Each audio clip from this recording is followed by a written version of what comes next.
అక్కను వేధిస్తా ఉంటే మా అక్కను వేధిస్తున్నావు మంచిది కాదని చెప్పాడు. చెప్తే ఏం చేశారు? రోడ్డు మీద పెట్రోల్ పోసి తగలబెట్టేశారు. మళ్ళా అంటాడు నా బీసీ అంటాడు. అంటే నీ బీసీని తగలబెట్టడానికా? ఇప్పుడు అతను 2 నెలలు కూడా జైల్లో ఉన్న బాధితులు 2 నెలల్లో బయట వచ్చారు. మళ్ళా బెదిరించే పరిస్థితికి వచ్చారు.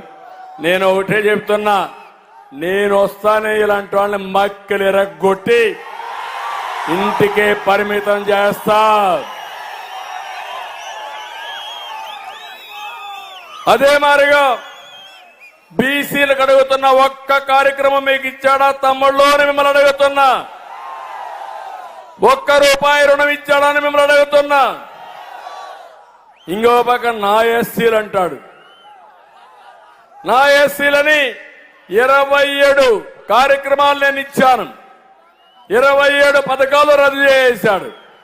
నా ఎస్సీ అంటాడు ఒక డ్రైవర్ని చంపేసి డోర్ డెలివరీ పంపించే పరిస్థితికి వస్తారు. అవునా కాదా? మళ్ళా నా ఎస్సీ అంటాడు నీకేం రాయిచ్చారా?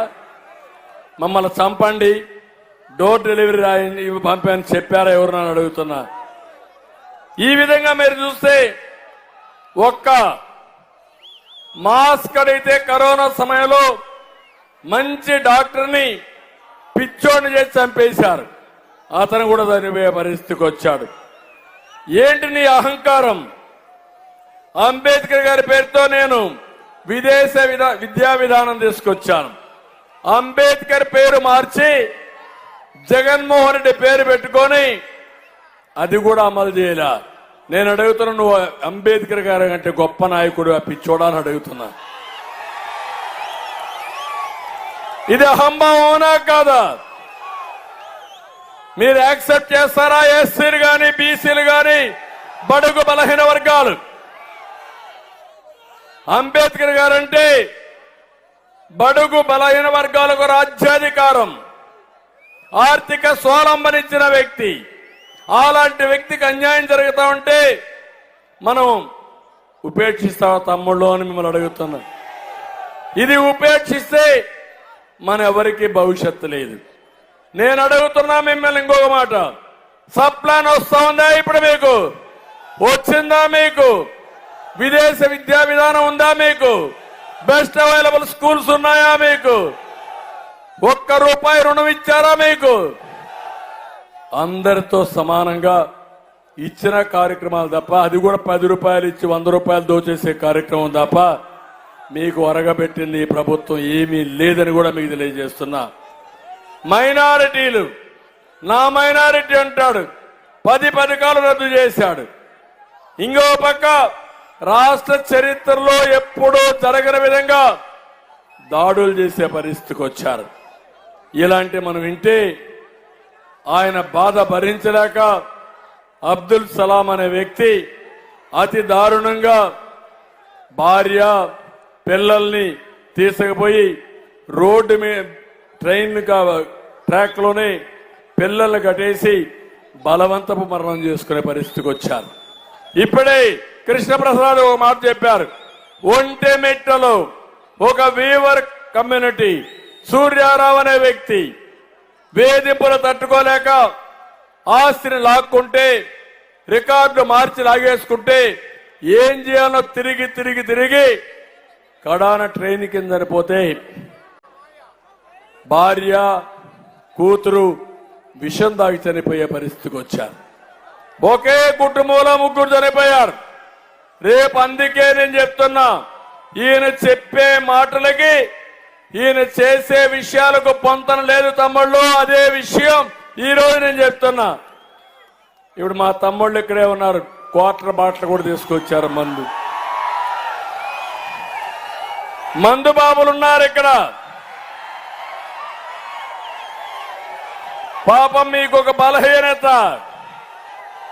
ఆ బలహీనత కష్టపడిన తర్వాత ఒక క్వార్టర్ బాటిల్ వేసుకొని పడుకోవడం, తెల్లవారి మళ్లీ రెడీ పనికి పోవడం. మీ బలహీనత అర్థమైపోయింది జగన్మోహన్ రెడ్డికి. ఇది మంచి వ్యాపారం అని గుర్తించాడు. అందుకనే మద్యపాన నిషేధం అని చెప్పాడా లేదా?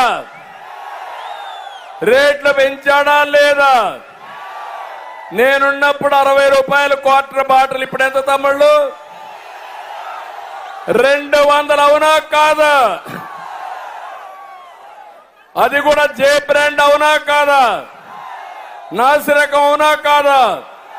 తమిళనాడులో ఉండే బ్రాండ్లకి ఉన్నాయా? ఇవన్నీ కూడా జగన్మోహన్ రెడ్డి సృష్టించినటువంటి బూమ్ బూమ్,